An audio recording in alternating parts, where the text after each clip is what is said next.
সারা দেশে চলমান জ্বালানি সংকটের মধ্যেই নাটোরের গুরুদাসপুরে অর্ধশত গাড়ির বহর নিয়ে শোডাউন করেছেন উপজেলা ছাত্রদলের ভারপ্রাপ্ত আহ্বায়ক মাসুদ রানা প্রামাণিক। আগামী উপজেলা পরিষদ নির্বাচনে চেয়ারম্যান পদে নিজের প্রার্থিতা জানান দিতে তার এই আয়োজন। সরকারের জ্বালানি সাশ্রয় নীতির বিপরীতে এমন কর্মকাণ্ড সমালোচনার জন্ম দিয়েছে সামাজিক যোগাযোগ মাধ্যমে। স্থানীয় সূত্রে জানা যায়, মাসুদ রানা দীর্ঘদিন ধরে ছাত্রদলের রাজনীতির সঙ্গে জড়িত। আগামী উপজেলা পরিষদ নির্বাচনে চেয়ারম্যান পদে প্রতিদ্বন্দ্বিতা করার ঘোষণা দিয়েছেন তিনি। নিজের জনপ্রিয়তা ও সাংগঠনিক শক্তি প্রদর্শনের লক্ষ্যেই তিনি এই গাড়ি বহরের আয়োজন করেন। এ বিষয়ে জানতে চাইলে ছাত্রদল নেতা মাসুদ রানা প্রামাণিক বলেন, জ্বালানি সংকট শুরু হওয়ার আগেই শোডাউনে অংশ নেওয়া গাড়িগুলোকে অ্যাডভান্স করা ছিল।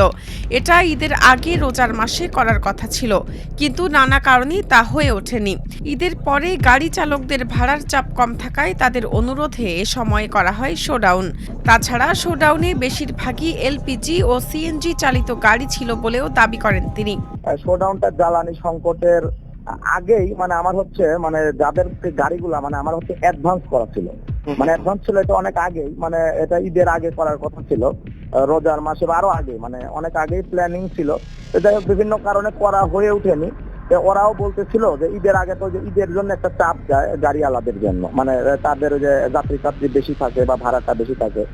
ওরাও আমাকে একটা টাকাটা দিচ্ছিল যে গাড়িটারি যেহেতু ওদের কাছে আমার একটা অ্যাডভান্স করা আছে যে আমি এরকম একটা শোডাউন করবো। ওরাও বলতেছিল, ভাই আপনার প্রোগ্রামটা আমরা এখন ফ্রি আছি, আপনারা যদি প্রোগ্রামটা সারিয়ে নেন তাহলে আমাদের জন্য ভালো হয়। 13 এপ্রিল সোমবার মাসুদ রানা প্রামাণিককে দল থেকে অব্যাহতি দিয়ে একটি প্রেস বিজ্ঞপ্তি প্রকাশ করেছে বাংলাদেশ জাতীয়তাবাদী ছাত্রদল।